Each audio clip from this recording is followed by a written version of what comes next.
ఇక ఈడీ అధికారులు ఎమ్మెల్సీ కవితను ఢిల్లీలోని రౌజ్ అవెన్యూ కోర్టులో హాజరుపరిచారు. ఈడీ ఆఫీసులో వైద్య పరీక్షలు నిర్వహించి కోర్టుకు తీసుకొచ్చారు. ఇక ఈ సందర్భంగా కోర్టు ఆవరణలో కవిత సంచలన వ్యాఖ్యలు చేశారు. తన అరెస్ట్ అక్రమం, అన్యాయం అని ఆరోపించారు. ఇక చట్టవిరుద్ధంగా తనను అరెస్ట్ చేశారని అన్నారు. అతి త్వరలో బయటకు వస్తానని, ఎవరూ ఆందోళన చెందవద్దని తన అభిమానులకు సూచించారు. ఇక అక్రమ అరెస్టులపై న్యాయ పోరాటం చేస్తానని అన్నారు. ఈడీ అధికారులు ఎమ్మెల్సీ కవితను ఢిల్లీలోని రౌజ్ అవెన్యూ కోర్టులో హాజరుపరిచారు. ఈడీ ఆఫీసులో వైద్య పరీక్షలు నిర్వహించి కోర్టుకు తీసుకొచ్చారు. ఇక ఈ సందర్భంగా కోర్టు ఆవరణలో కవిత సంచలన వ్యాఖ్యలు చేశారు. తన అరెస్టు అక్రమం, అన్యాయం అని ఆరోపించారు. ఇక విరుద్ధంగా తనను అరెస్ట్ చేశారని అన్నారు. ఇక అతి త్వరలోనే బయటకు వస్తానని, ఎవరూ ఆందోళన చెందవద్దని తన అభిమానులకు సూచించారు. అక్రమ అరెస్టులపై న్యాయ పోరాటం చేస్తానని అన్నారు. ఈడీ అధికారులు ఎమ్మెల్సీ కవితను ఢిల్లీలోని రౌజ్ అవెన్యూ కోర్టులో హాజరుపరిచారు. ఈడీ ఆఫీసులో వైద్య పరీక్షలు నిర్వహించి కోర్టుకు తీసుకొచ్చారు. ఇక ఈ సందర్భంగా కోర్టు ఆవరణలో కవిత సంచలన వ్యాఖ్యలు చేశారు. తన అరెస్టు అక్రమము, అన్యాయమో అని ఆరోపించారు. ఇక చట్టవిరుద్ధంగా తనను అరెస్ట్ చేశారని అన్నారు. ఇక అతి త్వరలో బయటకు వస్తానని, ఎవరూ ఆందోళన చెందవద్దని తన అభిమానులకు సూచించారు. అక్రమ అరెస్టులపై న్యాయ పోరాటం చేస్తానని అన్నారు కవిత. కవిత అరెస్ట్ కి సంబంధించి ఓవరాల్ డీటెయిల్స్ మా ప్రతినిధి చిదంబరం అందిస్తారు. చిదంబరం, మనం చూసుకుంటే ఎమ్మెల్సీ కవిత నిన్న అరెస్ట్ తర్వాత ఇవాళ ఢిల్లీలోని రౌజ్ అవెన్యూ కోర్టులో కవితను హాజరుపరిచినట్టు తెలుస్తుంది. ఇక ఈ నేపథ్యంలో కోర్టు ఆవరణలో కవిత ఇది అన్యాయం, అక్రమం అంటూ కూడా వ్యాఖ్యలు చేసినట్టు తెలుస్తుంది. సంబంధించి అప్డేట్ ఏం చెప్తారు? అయితే శ్రావ్య, మనం చూస్తున్నాం నిన్నటి నుంచి ఒక హై డ్రామా అయితే కవిత అరెస్టుకు సంబంధించిన విషయంలో మనకి కొనసాగింది. ఉదయం తన ఇంటికి సర్చ్ వారెంట్తో వెళ్ళిన తర్వాత తనని ఎందుకు అరెస్ట్ చేస్తున్నారు అన్న సహేతుకమైన కారణాలు చూపించిన తర్వాత వాళ్ళు అరెస్ట్ ఆర్డర్ని, అరెస్ట్ మెమోని వాళ్ళ కుటుంబ సభ్యులకు అందించి ఇక్కడ నుంచి హైదరాబాద్ నుంచి ఢిల్లీకి తరలించారు. ఇప్పటికే రౌజ్ అవెన్యూ కోర్టు ఆవరణలోకి కవిత చేరుకున్న సందర్భం మనం చూస్తున్నాం. ఈ సందర్భంలో తను చాలా క్లియర్గా ఇది అక్రమ అరెస్టు, నన్ను అక్రమంగా జైల్లో పెట్టే ప్రయత్నం చేస్తున్నారు అంటూ తను గట్టిగా చెప్పే ప్రయత్నం చేస్తోంది. అంతేకాకుండా ఈ అరెస్టుని ఫస్ట్ అక్రమ అరెస్ట్ కింద చూసి రిమాండ్కి విధించకుండా ఉండేందుకు అవసరమైన ఏర్పాటును ఇప్పటికే వాళ్ళ లీగల్ సిస్టమ్ చేసినట్టుగా మనకి చాలా క్లియర్గా అర్థమవుతుంది. అంతేకాకుండా తన అరెస్టుతో పాటు ఈ మొత్తం సీక్వెన్స్, ఎందుకంటే తను ఈరోజు మొదటిగా స్టార్ట్ అయింది కాదు, గతంలో కూడా ఇదే కేసుకు సంబంధించి తన విచారణకు పిలిచినప్పుడు కానివ్వండి, లేకపోతే విచారణకు హాజరు అవ్వను అని తను చెప్పే సందర్భంలో కానివ్వండి, అంతేకాకుండా ఏవైతే సమన్లు ఇచ్చారో ఆ సమన్ల గురించి మాట్లాడే సందర్భంలో కూడా తను ఒక మహిళగా తనకు కొన్ని ప్రియారిటీస్ ఉంటాయి, ఆ ఖచ్చితంగా వాటిని ఇవ్వాల్సిందే అని తను కోరుకునే ప్రయత్నం చేయడం, వాటి కోసం కోర్టులోకి వెళ్ళిన పరిస్థితి చూస్తున్నాం. కాబట్టి వాటన్నింటినీ సర్పాస్ చేసి ఇవాళ తనని అరెస్ట్ చేశారంటూ తను చెప్పే ప్రయత్నం చేస్తుంది. మొదటిది అయితే స్టాండర్డ్ ఆపరేషనల్ ప్రొసీజర్లో తనని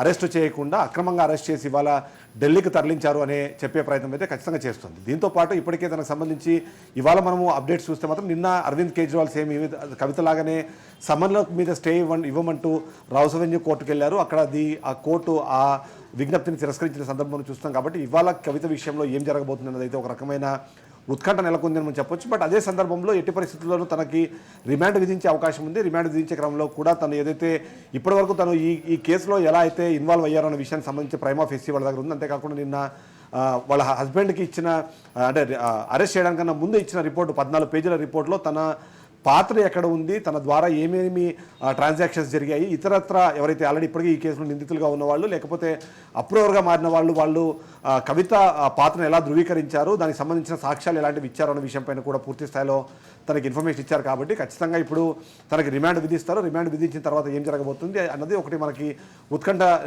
నెలకొల్పుతుంటే, అదే సందర్భంలో కవితని తన కస్టడీకి ఇవ్వాలంటూ కూడా ఒక పిటిషన్ దాఖలు చేసేందుకు ఈడీ అధికారులు ప్రయత్నిస్తున్నారు. ఎందుకంటే ఇప్పటి వరకు తను విచారణకు సహకరించలేదు కాబట్టి అది సహకరించాలి అంటే తను ఖచ్చితంగా కస్టడీకి ఇవ్వాలి. కస్టడీకి ఇచ్చిన తర్వాతనే ఆ ఇన్ఫర్మేషన్ అంతా మేము గ్యాదర్ చేసే అవకాశం ఉంటుందంటూ కూడా మరొక పిటిషన్ వేసేందుకు ఈడీ అధికారులు సిద్ధమవుతున్నారు. శ్రావ్య, ఇక మనం చూసుకుంటే 5 నిమిషాలు తనకు మాట్లాడే అవకాశం ఇవ్వాలంటూ కూడా ఇక లాయర్ జడ్జిని కోరినట్లుగా కూడా తెలుస్తుంది. దీనికి సంబంధించి అయితే ఖచ్చితంగా అంటే మనం గతంలో కూడా ఇలాంటి కొన్ని ఇన్సిడెంట్స్ చూసాము. ఎవరైతే ఆరోపణలు ఎదుర్కొంటున్న వ్యక్తి ఎవరైతే ఉన్నారో తను స్వతహాగా తన వర్షన్ చెప్పడానికి అవకాశం ఇవ్వాలని చెప్పి జడ్జిని కోరే అవకాశం ఉంటుంది. అందులో భాగంగానే ఇప్పుడు లాయర్లు ఒక విజ్ఞప్తిని చేస్తున్నారు, 5 నిమిషాల పాటు తనకు అవకాశం ఇవ్వాలి. సో దట్ తను ప్రజెంట్ చేసుకునేందుకు కూడా ఖచ్చితంగా తనకి ఆ అధికారం ఉంది, ఆ హక్కు ఉంది. కాబట్టి ఆ హక్కును వినియోగించుకునే ప్రయత్నం కవిత చేస్తుందని మనం చెప్పొచ్చు. ఎందుకంటే గతంలో మనము ఈ మధ్యకాలంలో చూస్తున్నాము, చంద్రబాబు నాయుడు అరెస్ట్ విషయంలో కూడా ఇదే తరహా ఒక సంఘటన చోటు చేసుకుంది. తను ప్రజెంట్ చేసుకోవడానికి, తను నిర్దోషిని చెప్పుకోవడానికి తనకు ఒక అవకాశం ఇవ్వాలని అడగడము, దాన్ని అనుమతించడము, తను చెప్పిన తర్వాత అన్ని విషయాలు విన్న జడ్జి తర్వాత నిర్ణయం తీసుకోవడం జరిగింది. అదే తరహా ప్రొసీజర్ ఇక్కడ కూడా ఫాలో అయ్యే అవకాశం ఉంది. చాలా క్లియర్గా తను ఒక 5 నిమిషాల పాటు తనకు అవకాశం ఇచ్చినా ఏంటి తను ఎందుకు నిర్దోషిని అని చెప్పుకునే తను నిర్దోషిని చెప్పుకోవడానికి కారణాలు చూపించాల్సి వస్తుంది. తను చెప్పే వాదనని ఆపోజిట్ లాయర్లు కూడా ధృవీకరించాల్సిన అవసరం ఉంటుంది. కాబట్టి ఇక్కడ కేవలం తను చెప్పడం ద్వారా అదొక ఆర్గ్యుమెంట్గానే ఉంటుంది తప్ప అదొక సాక్ష్యంగానో లేకపోతే ఒక వాంగ్మూలంగానో కోర్టు పరిగణించే పరిస్థితి చాలా తక్కువగా ఉంటుంది. అంతేకాకుండా ఇప్పుడు మనం చూస్తున్నాం ఏదైతే తనకు సంబంధించి 2 విషయాలు. ఇప్పుడు మొదటిది ఖచ్చితంగా ఈ అరెస్టు అక్రమం అనే పాయింట్ని వీళ్ళు వాదిస్తారు. అంతేగాని బెయిల్ పిటిషన్కి ఇప్పుడే వెళ్ళారు. ఒకవేళ ఆ ప్లీన్ కానీ ఒకవేళ రిజెక్ట్ చేస్తే ఇమీడియట్గా బెయిల్ పిటిషన్ వేసే అవకాశం ఉంటుంది. అంతేకాకుండా ఏదైతే కస్టడీ కోరుతూ ఇప్పటికే ఈడీ అధికారులు ఏదైతే పిటిషన్ వేశారో దానికి సంబంధించి కవిత సైడు లాయర్లు కూడా దాన్ని ఖచ్చితంగా అపోజ్ చేసే ప్రయత్నం చేస్తారు. ఎందుకంటే ఇప్పటి వరకు ఓవరాల్గా చూస్తే ఎన్ని సందర్భాల్లో విచారణకు హాజరయ్యారు. ఈడీ అధికారులు డైరెక్ట్ తన ఇంటికి వచ్చి మాట్లాడిన సందర్భం కావచ్చు. గత 6 నెలల క్రితం తను ఢిల్లీకి వెళ్ళి తను విచారణలో ఆల్మోస్ట్ ఉదయం నుంచి దాదాపుగా 13 గంటల పాటు 14 గంటల పాటు తను విచారణకు సహకరించాను అనే విషయాన్ని చెప్పే ప్రయత్నం చేయొచ్చు. దాంతోపాటు గతంలో ఆరోపణలు వినిపించిన ఏవైతే ఫోన్లు ఉన్నాయో ఫోన్లను కూడా నేను ఆల్రెడీ ఇప్పటికే హ్యాండ్ ఓవర్ చేశాను అనే విషయం కూడా చెప్పే అవకాశం ఉంది. కాబట్టి ఇప్పుడు విచారణ జరగడానికి ఏం లేదు. కాబట్టి కస్టడీ ఇవ్వాల్సిన అవసరం లేదు. అదే తరహంలో ఇది అక్రమ కేసు అయినప్పుడు ఒకవేళ అరెస్ట్నే ధృవీకరించినప్పుడు రిమాండ్ ఇవ్వనప్పుడు ఇంకా అది ఫర్దర్గా ఇది ఏది నిలబడదు అని వాదించే అవకాశం. అక్రమ అరెస్ట్ అంటూ కూడా నిన్న కేటీఆర్ కూడా ఈడీ అధికారులతో వాదించిన పరిస్థితి కనిపిస్తుంది. ఇవాళ కవిత కూడా ఇది అక్రమ అరెస్ట్ అంటూ కూడా ఇవాళ వ్యాఖ్యలు చేసిన నేపథ్యం మనకు కనిపిస్తూ ఉంది. ఇక ఓవరాల్ గా దీన్ని ఎలా చూడాలి? అయితే నిన్న కేటీఆర్ ఏంటంటే కొద్దిగా డ్రామా క్రియేట్ చేసే ప్రయత్నం అయితే అక్కడ చాలా క్లియర్గా చేశారు. మొదటిది ట్రాన్సిట్ వారెంట్ లేకుండా మీరు ఎలా తీసుకెళ్తారు అనే ఒక ప్రయత్నం చేశారు. బట్ ఎస్, ట్రాన్సిట్ వారెంట్ అనేది ఖచ్చితంగా అవసరం అవుతుంది. అంటే ఏదైతే కేసు నమోదైన పోలీస్ స్టేషన్ లేకపోతే ఆ జ్యూరిడిక్షన్ కాకుండా వేరే ప్రాంతంలోకి వచ్చి ఎవరైనా నిందితుల్ని కానీ ఆరోపితులను కానీ పికప్ చేయాలి అంటే ఖచ్చితంగా ట్రాన్సిట్ వారెంట్ తీసుకోవాలి. ట్రాన్సిట్ వారెంట్ తీసుకోవడంతో పాటు ఈడీ అధికారులకి సిబిఐ అధికారులకు మాత్రం లోకల్ పోలీస్ స్టేషన్లో ఒక ఇన్ఫర్మేషన్ ఇస్తారు. ఆ ఇన్ఫర్మేషన్ని మనకు ధృవీకరించేలాగానే నిన్న డీసీపీ వచ్చారు. ఈ మొత్తం రూట్ని అంతా క్లియర్ చేయడం అవన్నీ డీసీపీ స్వయంగా పర్యవేక్షించిన నేపథ్యంలో దాని మీద ట్రాన్సిట్ వారెంట్కి సంబంధించిన ఇష్యూ పైన డిస్కషన్ అయిపోయింది. బట్ అదే సందర్భంలోనే ఇవాళ అది అక్రమం అని చెప్పే ప్రయత్నంలో కూడా ఎక్కడా పాత్రధారి కాదు, లేకపోతే దానికి సంబంధించిన సాక్ష్యాధారాలు తమకు చూపించలేదు. ఏదైతే రిమాండ్ రిపోర్టులో వచ్చిన ఇన్ఫర్మేషన్ తర్వాతనే వాళ్ళు దానిపైన వాదించే అవకాశం ఉంటుంది. కాబట్టి ఆ రిమాండ్ రిపోర్ట్ వచ్చేందుకు వాళ్ళు వెయిట్ చేయాల్సిందే. బట్ ఇదే సందర్భంలో మనం చూస్తే మాత్రం ఖచ్చితంగా ఏ నిందితుడైనా సరే ఒక కేసు తన మీద పడినప్పుడు 2 రకాల ప్రయత్నాలు చేస్తారు. మొదటిది అరెస్టు అక్రమం అని, తద్వారా అది అక్రమం అంటే అరెస్టు చేసే అవసరం లేని కేసులో తను అరెస్ట్ చేస్తున్నారని చెప్పే ప్రయత్నం చేస్తారు. రెండోది క్వాష్ పిటిషన్కి వెళ్ళే అవకాశం ఉంటుంది. అయితే గతంలోనే ఇదే కేసుకు సంబంధించి క్వాష్ చేయమని ఏదైతే సమన్లు ఉన్నాయో వాటిపైన స్టే ఇవ్వమని ఇప్పటికే కవిత కోర్టుకు వెళ్ళిన నేపథ్యంలో అవేవి సఫలీకృతం కాలేదు. ఓన్లీ ఏవైతే సమన్ల మీద స్టే అడుగుతూ వచ్చారు అది మాత్రం 19వ తారీఖున దానికి ఫైనల్ హియరింగ్ ఉంది.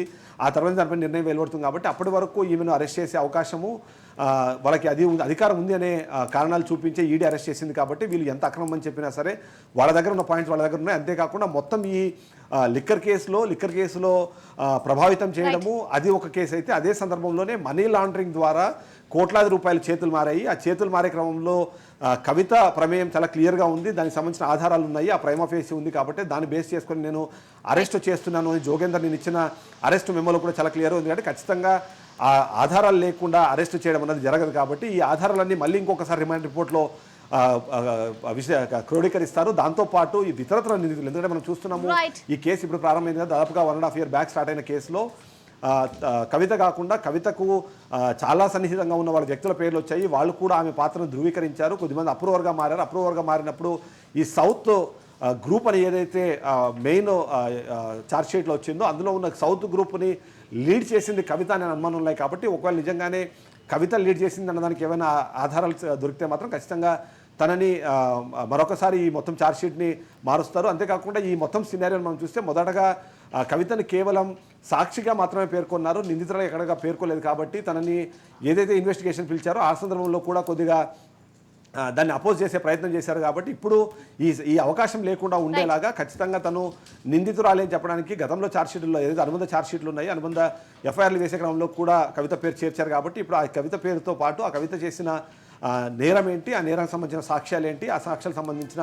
ఆధారాలు, దాన్ని ధృవీకరించిన పర్సన్స్ వీళ్ళందరి స్టేట్మెంట్స్తో సహా ఇప్పుడు అక్కడ చెప్పే అవకాశం ఉంది. మోరోవర్ ఇప్పుడు ఏదైతే అప్రూవల్గా మారిన వాళ్ళు చెప్తున్నారో వాళ్ళు 161 ప్రకారము ఈ వాళ్ళ వాంగ్మూలం ఇచ్చుంటారు. కాబట్టి దాన్ని కాదు అనడానికి కూడా ఇక్కడ అవకాశం చాలా తక్కువ. Shravya. Right, thank you Chidambaram for this overall details.